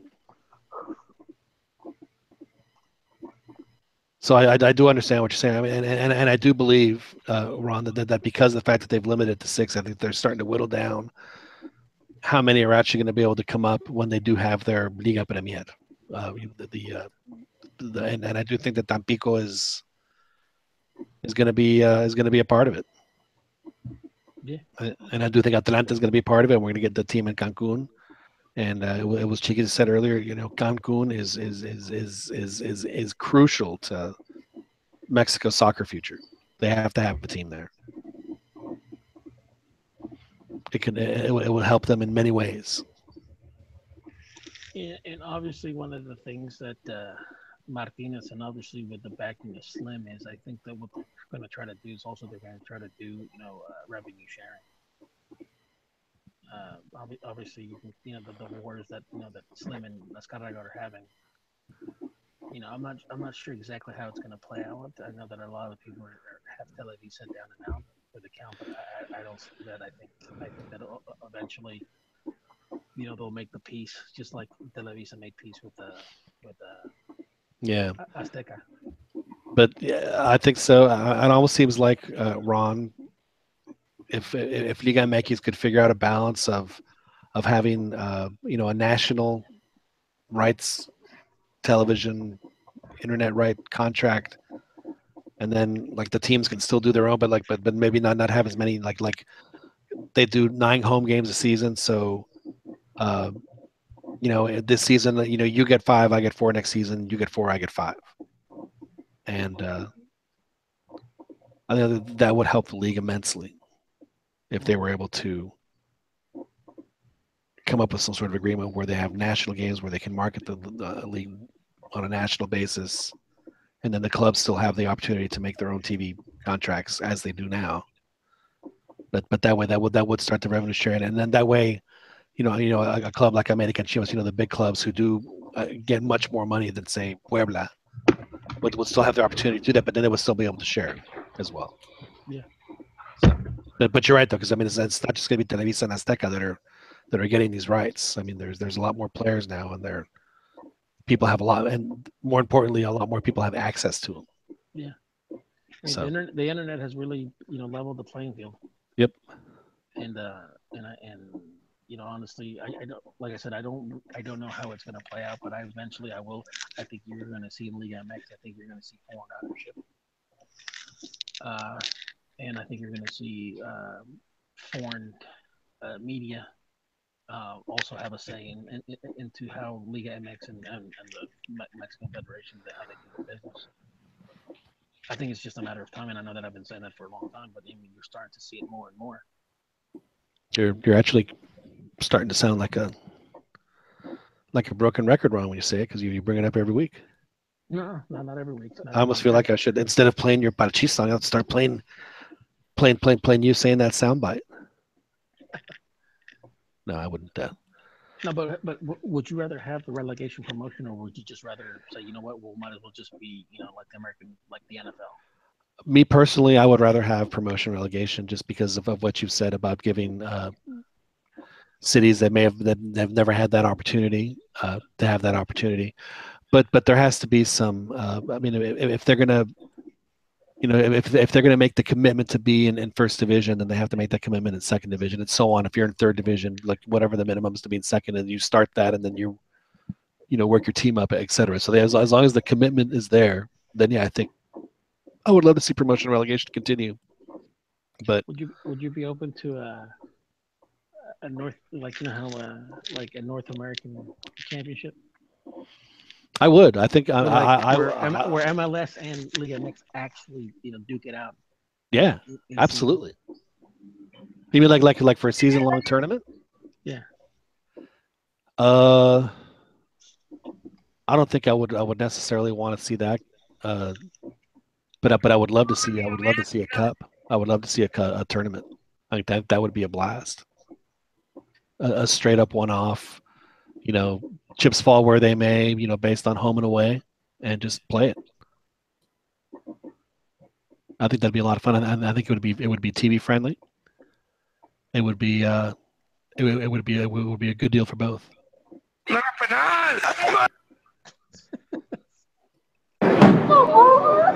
Ya, Gonzalo. Agua con los chavillos. Te están viendo tus hijos, Gonzalo. Compórtate ya. See, but you have the ultimate trumper, Chickies, with your DJ horn. I mean, whatever I do, I can't top it. So. Oh no. Yeah, I mean that's like putting the pickle in the milk. That's like the last move to make. It's it is the ender. I mean, I can't play anything with that. There's nothing I can do. It's the ultimate topper. It's the DJ. Yeah. Well, gentlemen, this has been a very interesting show, to say the least. We ventured down some interesting alleys. We didn't go as to some of the darker places we've been to, but I thought it was an excellent show. Dan, thank you so much for joining us this evening. He headed out. He dropped off. Oh, he did drop off. Well, okay, fair enough. He had some duties to take care of, probably. Yes, he did. Well, Joel, I know that you didn't drop off. Thanks for hopping on. Always, John. Appreciate it. Are you going to get to watch Chivas this week, Joel? I don't even know when they play. Play on Saturday at 10. Saturday yeah, I should be able to. Joel was keeping the guys on the chat room in check. Oh, is he? Nah, not in check. I would say entertained. He was entertaining them. Oh, okay. Well, thanks for hopping on, Joel, as always, and we'll talk to you again next week. Yeah, always a pleasure, John. Rigoberto, thanks again for joining us. I know it's late for you out in Florida, so we do appreciate you taking the time. Thanks, guys. Always a pleasure. Can we play a Rigo song? I do have one for him, actually. Now that you mentioned it, I have. Oh. So. I thought you were gonna play a little bit of Cardi B because I'm from New York, but I guess that'll do. No, we'll have another one. We do have a New Yorker that we can play for you. Let's see. Guadalajara, sabes a pura tierra mojada.